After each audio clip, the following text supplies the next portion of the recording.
देख रहे हैं न्यूज 18 राजस्थान। आप सबके साथ मैं हूं प्रियंका राय और मैं हूं आपके साथ आयुषी गुप्ता। और बुलेटिन की शुरुआत करेंगे इस वक्त की बड़ी खबर के साथ। जयपुर से बड़ी जानकारी आपको दे दें, सीएम भजनलाल शर्मा आज कई कार्यक्रमों में शामिल होंगे। सुबह 11 बजे सौर पंप संयंत्र वितरण कार्यक्रम में शामिल होंगे।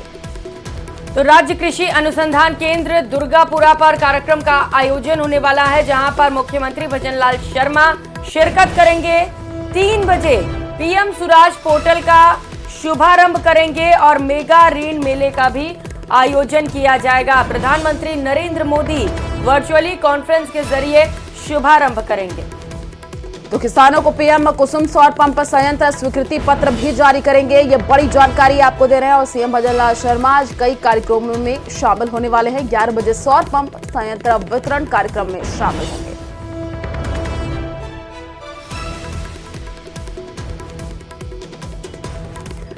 तो आज एक और बड़ी सौगात प्रधानमंत्री नरेंद्र मोदी की ओर से किसानों को दी जाएगी, जब प्रधानमंत्री नरेंद्र मोदी कुसुम और पंप संयंत्र स्वीकृति पत्र जारी करेंगे। सहयोगी राकेश हमारे साथ जुड़ चुके हैं। राकेश, कई खास कार्यक्रम जहां पर मुख्यमंत्री शिरकत करने वाले हैं, शेड्यूल बताइएगा जरा। बिल्कुल, देखिए आज सबसे बड़ी बात यह है कि चूंकि राजस्थान कृषि प्रधान प्रदेश है और यहाँ पर ज्यादातर आबादी की कृषि पर निर्भर है, तो किसानों को जो सौर पंप वितरित किए जाएंगे, सौर संयंत्र, ये लगभग 50,000 किसानों को राजस्थान में दिए जाएंगे। यानी राजस्थान के किसानों के सामने जो बिजली की समस्या अब तक रहती थी, उससे बहुत बड़े पैमाने पर अब मुक्ति मिल सकती है, क्योंकि सरकार सस्ती दरों पर यानी 60% जो है सरकार इन पर छूट किसानों को देगी। साथ ही जो SC/ST है उनके लिए भी और भी 45,000 रुपए की रियायत सब्सिडी के साथ साथ मिलेगी। यानी बेहद कम दरों पर अब जो किसान हैं उनके सौर ऊर्जा संयंत्र लग सकेंगे। तो निश्चित तौर पर इसमें आज जो कृषि मंत्री डॉक्टर किरोड़ीलाल मीणा वो शामिल होंगे, साथ ही जो ऊर्जा मंत्री हीरालाल नागर और कृषि विभाग के सभी वरिष्ठ अधिकारी इसमें मौजूद रहेंगे। सरकार का प्रयास है कि किसानों को खेती और फसल को बहुत आसानी से कम दरों पर उपलब्ध हो सके। जहां राकेश, आप इस खबर पर नजर बनाए रखिए, आगे भी आपसे अपडेट लेंगे। फिलहाल शुक्रिया तमाम जानकारी साझा करने के लिए। और दिल्ली से बड़ी जानकारी आपको दे दें, जहां लोकसभा चुनाव की घोषणा से पहले आज मोदी कैबिनेट की आखिरी बैठक होने जा रही है। और जानकारी के मुताबिक ये बैठक प्रधानमंत्री नरेंद्र मोदी के निवास 7 लोक कल्याण मार्ग पर दोपहर 12 बजे होगी। और माना जा रहा है कि लोकसभा चुनाव की घोषणा से पहले ये मोदी कैबिनेट की आखिरी बैठक होगी और पीएम मोदी मौजूदा कार्यकाल की आखिरी कैबिनेट बैठक में बड़े फैसले कर सकते हैं। और सूत्रों के मुताबिक आपको बता दें कि इस बैठक में पीएम मोदी अपने कैबिनेट के सहयोगियों को आभार और धन्यवाद भी जता सकते हैं। साथ ही आने वाले चुनाव के लिए शुभकामनाएं भी देंगे। तो काफी महत्वपूर्ण ये बैठक आज की हो जाती है। आपको बता दें कि लोक कल्याण मार्ग पर दोपहर 12 बजे ये बैठक होगी और कैबिनेट की बैठक पीएम मोदी करेंगे और इसमें कई बड़े फैसले भी लिए जा सकते हैं। सूत्रों के हवाले से ये बड़ी जानकारी। और कांग्रेस ने राजस्थान के 10 सीटों पर अपने प्रत्याशियों का ऐलान करके लोकसभा चुनाव के लिए हुंकार भर दी है और अपने अपने सेनापतियों को मैदान में उतार दिया है। दूसरी सूची में कांग्रेस ने 3 नए चेहरों को जगह दी है, तो वहीं सभी 10 सीटों पर उम्मीदवारों के चेहरे बदल दिए गए हैं। इसी पर देखिए खास रिपोर्ट।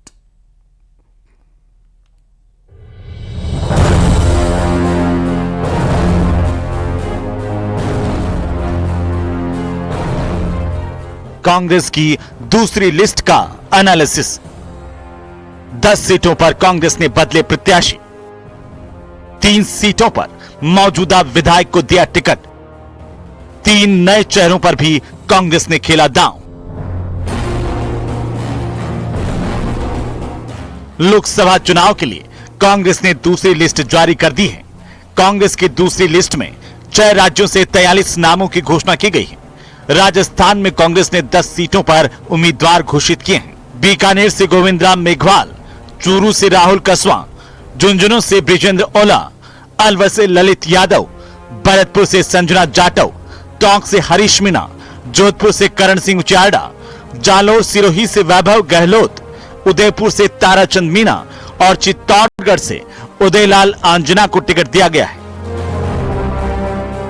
गोविंदराम मेघवाल, राजस्थान चूरू राहुल कसवाल, राजस्थान झुंझुनू ब्रिजेंद्र ओला, राजस्थान अलवर ललित यादव, राजस्थान भरतपुर मिसेस संजना यादव, राजस्थान टोंक सवाई माधोपुर हर्षचंद्र मीणा, जोधपुर राजस्थान करण सिंह उचियाडा, राजस्थान जालोर वैभव गहलोत, राजस्थान उदयपुर ताराचंद मीणा, राजस्थान चित्तौड़गढ़ उदयलाल अंचना,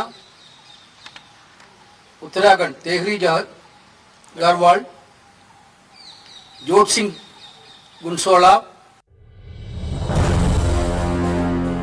कांग्रेस ने सभी 10 सीटों पर नए उम्मीदवार उतारे हैं।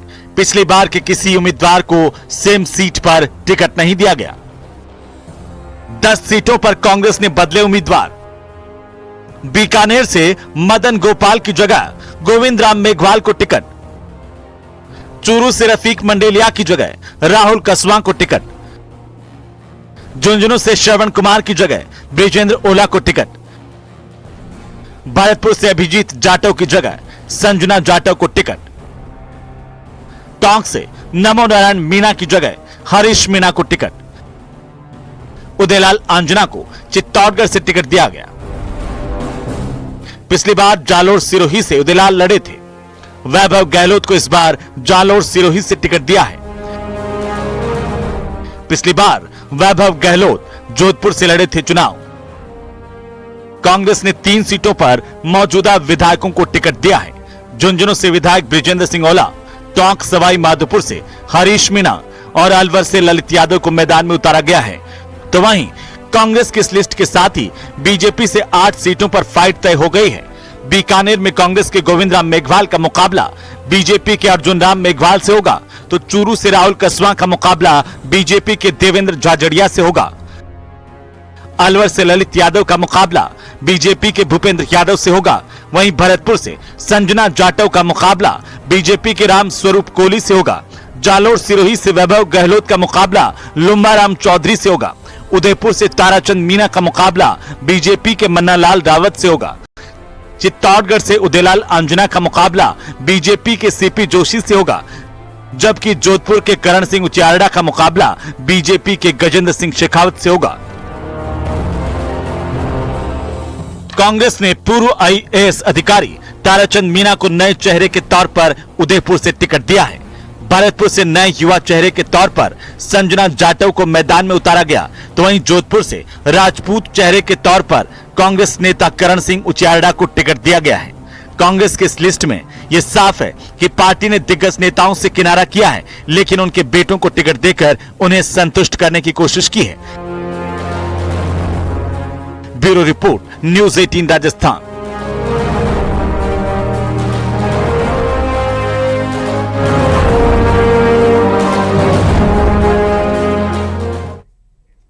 और कोटा से बड़ी जानकारी आपको दे दें। आपको बता दें कि करंट से 18 बच्चों के झुलसने का मामला सामने आया है और एक और बच्चे ने इलाज के दौरान दम तोड़ दिया है। तो कोटा से ये बड़ी खबर आपको बता रहे हैं। 18 बच्चों के झुलसने के मामले से जुड़ी ये बड़ी खबर और अपडेट आपको बता रहे हैं, जहां पर इलाज के दौरान एक और बच्चे ने दम तोड़ दिया है। 7 साल के बच्चे की इलाज के दौरान मौत हो गई। 2 गंभीर घायलों का एसएमएस में इलाज लगातार जारी है। तो आपको बताते चले कि एक बच्चे की पहले ही इलाज के दौरान मौत हो गई थी और अब एक और बच्चे ने इलाज के दौरान दम तोड़ दिया है। बाकी 13 घायलों का कोटा में ही इलाज जारी है और 2 बच्चे अभी भी गंभीर रूप से झुलसे हैं। और ज्यादा जानकारी के लिए संवाददाता हिमांशु हमारे साथ फोन लाइन पर जुड़ चुके हैं। हिमांशु, अभी क्या कुछ अपडेट है इस पूरे मामले में? देखिए, काली बस्ती में शिवरात्रि के दिन ये हादसा हुआ था, जिसमें हमें याद है कि 18 बच्चे जो हैं वो बिजली करंट की चपेट में आने से झुलस गए थे। 5 जो गंभीर थे जिनको जयपुर रेफर किया गया था। जयपुर के एसएमएस अस्पताल में इलाज चल रहा था। दुखद बात यह है कि इसमें दूसरे बच्चे की जो है वो मौत हो गई। आपको बता दें कि कल देर रात ये दूसरे बच्चे की मौत हुई है। फिलहाल आपको बता दें कि MBS में भी 4 बच्चे भर्ती हैं जिनका उपचार जारी है। निश्चित तौर पर ये दुखद हादसा था। अब इसमें दुखद खबर ये कि एक और बच्चे की जो है वो मौत हुई है। हिमांशु, निश्चित तौर पर हादसा दुखद था, लेकिन बड़ी लापरवाही की वजह से यह हादसा हुआ। लापरवाहों पर कुछ कार्रवाई की गई क्या? क्योंकि जब मंत्री वहां पर पहुंचे थे तो वो कह रहे थे कि जांच कराएंगे। देखिए, इस पूरे मामले में आपको बता दें कि अलग अलग तथ्यों के आधार पर, क्योंकि घटना बड़ी थी और बड़ी घटना के साथ में गंभीरता के साथ में अलग अलग तथ्यों पर इस पूरे मामले में जांच की जा रही थी। जो तमाम आयोजक थे इस पूरे मामले में, आयोजकों के खिलाफ मामला दर्ज किया गया था। अपडेट ये है कि आयोजकों की गिरफ्तारी की खबर है। उससे जुड़ी हुई तमाम जो जानकारी है वो भी हम पहुंचाने की कोशिश करेंगे, लेकिन फिलहाल इसमें अपडेट ये है कि तमाम तथ्यों पर जांच की गई थी कि कहीं इस पूरे मामले में विद्युत विभाग की तरफ से तो कोई नेग्लिजेंसी नहीं रही, कहीं किसी अन्य विभाग की तरफ से सरकारी स्तर पर कोई लापरवाही नहीं रही। तो इस पूरे मामले में जब जांच कमेटी बनाई गई, क्योंकि खुद लोकसभा स्पीकर ओम बिरला वहां पर पहुंचे थे, ऊर्जा मंत्री हीरालाल नागर पहुंचे थे, सरकार की तरफ से अलग अलग मंत्रियों के बयान आए थे कि जिस भी स्तर पर इस पूरे मामले में नेग्लिजेंसी बरती गई है किसी को नहीं छोड़ा जाएगा। जब जांच कमेटी बनाई गई, मौके पर पहुंचे, लोगों के स्टेटमेंट लिए, तो मोटे तौर पर सामने आया कि तमाम जो आयोजक हैं उनके तरफ से जो नेग्लिजेंसी है वो रही, जिसके बाद 3 अलग अलग धाराओं में मामले दर्ज किए गए थे, जिसमें लापरवाही बरतने के साथ में जान को जोखिम में डालने जैसी जो धाराएं हैं उनमें मामला दर्ज हुआ था। और फिलहाल अपडेट ये है कि आयोजकों को गिरफ्तार इस पूरे मामले में किया गया है। ठीक है हिमांशु, आप नजर बनाए रखिएगा। बहुत शुक्रिया आपका तमाम जानकारियों के लिए।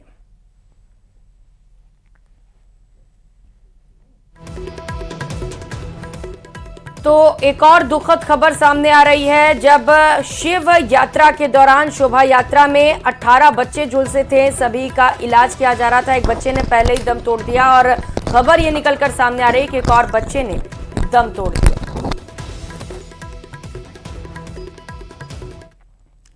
और अजमेर से बड़ी जानकारी आपको दे दें, आपको बता दें कि आरपीएससी सदस्य मंजू शर्मा से पूछताछ हो सकती है। रिश्वत मामले में मंजू शर्मा से पूछताछ हो सकती है, ये जानकारी सामने आ रही है। तो बड़ी खबर इस वक्त की आपको बता रहे हैं, एसीबी आज मंजू शर्मा से पूछताछ करेगी। एसीबी की ओर से पहले ही नोटिस थमा दिया गया था। संगीता आर्य के बाद अब मंजू शर्मा से पूछताछ होगी। तो ईओआरओ भर्ती परीक्षा 2023 में रिश्वत मामले को लेकर के ये पूछताछ हो रही है। इस वक्त की ये बड़ी जानकारी आपको अजमेर से दे रहे हैं, जहां पर मंजू शर्मा से पूछताछ हो सकती है। तो एसीबी आज मंजू शर्मा से पूछताछ करेगी और तमाम जानकारी जुटाएगी। तो रिश्वत मामले को लेकर एसीबी पूरी तरीके से गंभीर है। एसीबी की ओर से लगातार एक्शंस लिए जा रहे हैं। इससे पहले भी एसीबी की ओर से पूछताछ की गई थी। सहयोगी अशोक भाटी इस वक्त हमारे साथ जुड़ चुके हैं। अशोक, एक और पूछताछ, क्या प्रक्रिया की जा रही है इस वक्त एसीबी की ओर से? कब तक पूछताछ की जा सकती है? जी बिल्कुल, आज जो है नोटिस देकर मंजू शर्मा जो आरपीएससी की सदस्य हैं उनको पूछताछ के लिए बोला गया है। तो आज उनसे संभवतः एसीबी की ओर से पूछताछ होगी, उनके आवास या फिर आरपीएससी कार्यालय में। गोपाल केसावत जो एसीबी से ट्रैप हुए थे, एसीबी के मामले में ट्रैप हुए थे 18,50,000 की रिश्वत के साथ।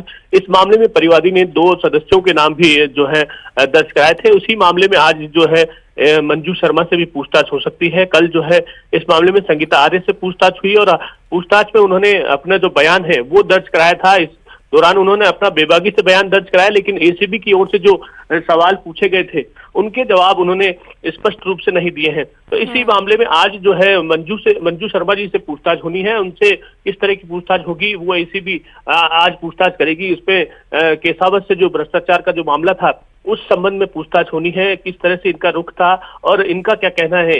इसके बयान दर्ज करने के बाद इस मामले में अग्रिम अनुसंधान किया जाना है। तो आज कितने बजे एसीबी आती है ये देखने वाली बात होगी। जी ठीक है अशोक, आप नजर बना करके रखिए, अपडेट आपसे लेते रहेंगे। फिलहाल शुक्रिया तमाम जानकारी साझा करने के लिए। और चलिए यहाँ रुकते एक छोटे से ब्रेक के लिए, जल्द लौटेंगे।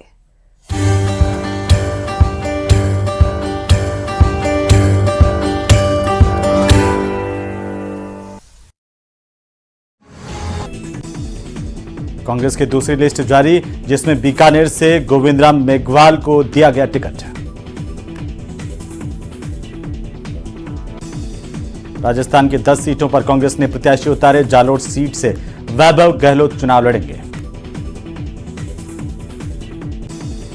चूरू से सांसद राहुल कसवा ने बीजेपी को अलविदा कहने के बाद अब कांग्रेस के लिए चूरू से प्रत्याशी होंगे। कांग्रेस पार्टी की तरफ से